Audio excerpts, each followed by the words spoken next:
حامدا ومصليا أما بعد فأعوذ بالله من الشيطان الرجيم الذي خلق الموت والحياة ليبلوكم أيكم أحسن عملا وهو العزيز الغفور صدق اللہ العظیم۔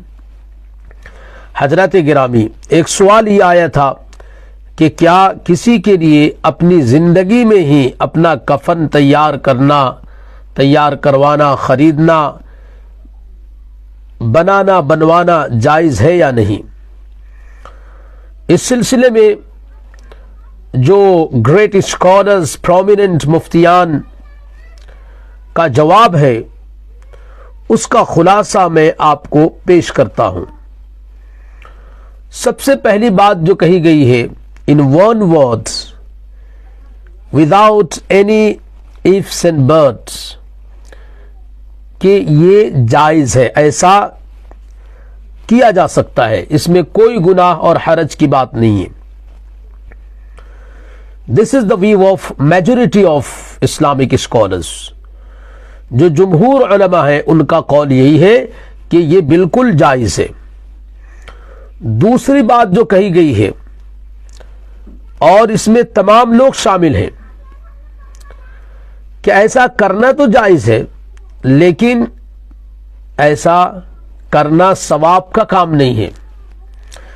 It's not the matter and act of virtue. It's not preferable. ایسا کرنا بہتر نہیں ہے، بہتر کوئی نہیں کہتا اس کو، جائز ہے لیکن اچھا نہیں ہے،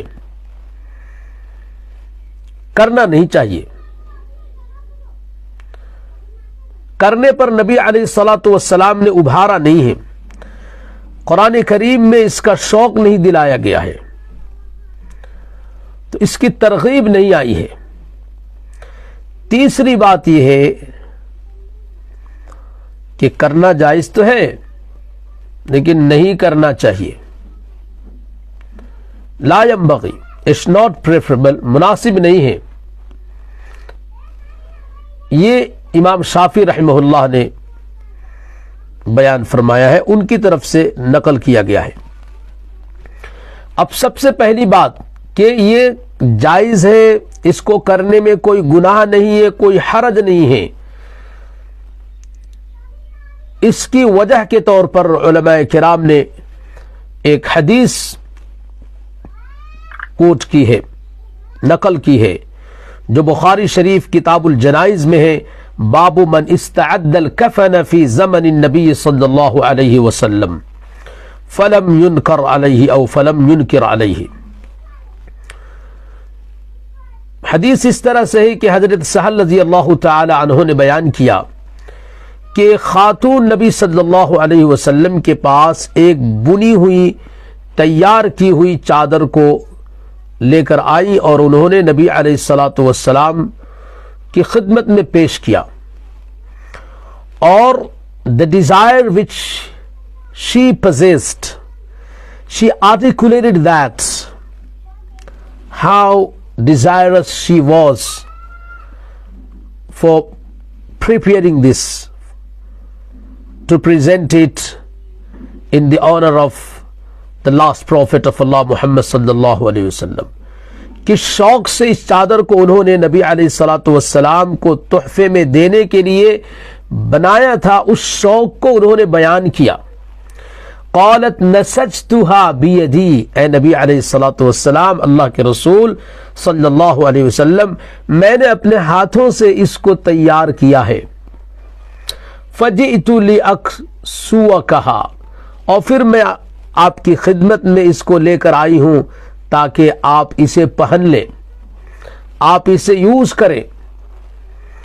فأخذها النبی صلی اللہ علیہ وسلم محتاجا الیہا، آپ صلی اللہ علیہ وسلم نے اسے قبول کیا اور آپ کو اس کی ضرورت بھی تھی۔ He accepted and he was needy for that time۔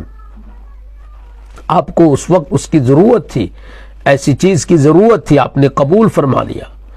حضرت سہل کہتے ہیں فخرج الینا وانہا ازارہ، آپ صلی اللہ علیہ وسلم کو ضرورت تھی، آپ نے اسے لیا، قبول فرمایا اور اسے پہن بھی لیا اور پہن کر باہر تشریف لائے۔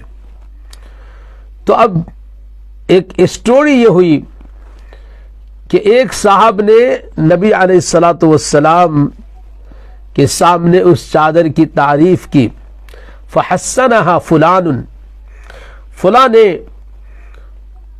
لوگوں نے بیان کیا ہے، حضرت عبد الرحمن بن عوف رضی اللہ تعالی عنہ نے اس کی تعریف کی کہ بڑی اچھی چادر ہے، اور آن دا اسپوٹ اسی وقت نبی علیہ الصلاۃ والسلام سے اس چادر کی درخواست بھی کر دی کہ آپ مجھے عنایت فرما دیں، kindly gift it to me, آپ مجھے دے دیجئے، ما احسنہ، بڑی پیاری چادر ہے۔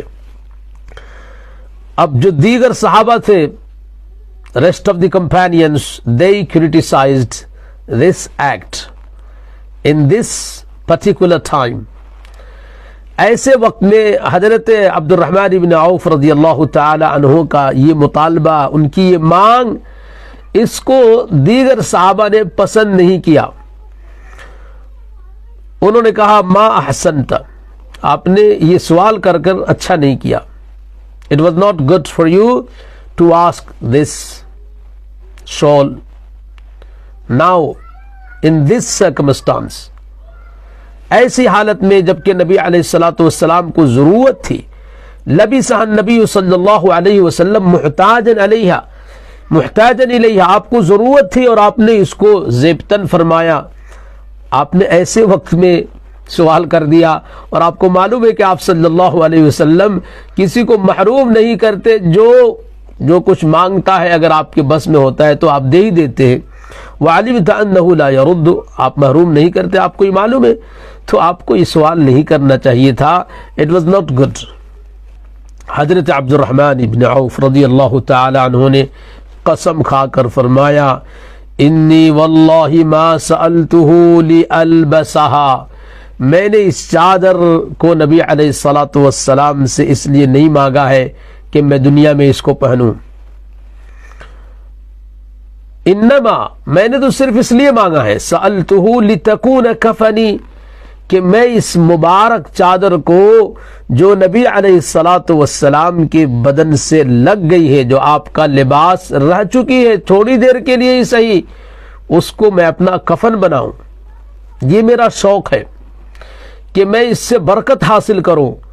قال سہل، حضرت سہل رضی اللہ تعالی عنہ فرماتے ہیں، فکانت کفنہ، حضرت عبد الرحمن بن عوف نے جو اپنی بات کہی، I don't want to wear this in this world, rather I want to make it my کفن، میں اپنا کفن بنانا چاہتا ہوں۔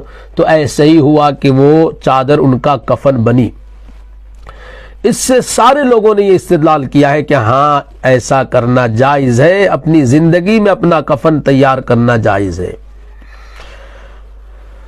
علامہ ابن حجر رحمہ اللہ فتح الباری میں لکھتے ہیں، فیستفاد منہ جواز تحصیل ما لا بد منہ للمیت من کفن ونحوہ فی حال حیاتہ، فتح الباری۔ اس کے بعد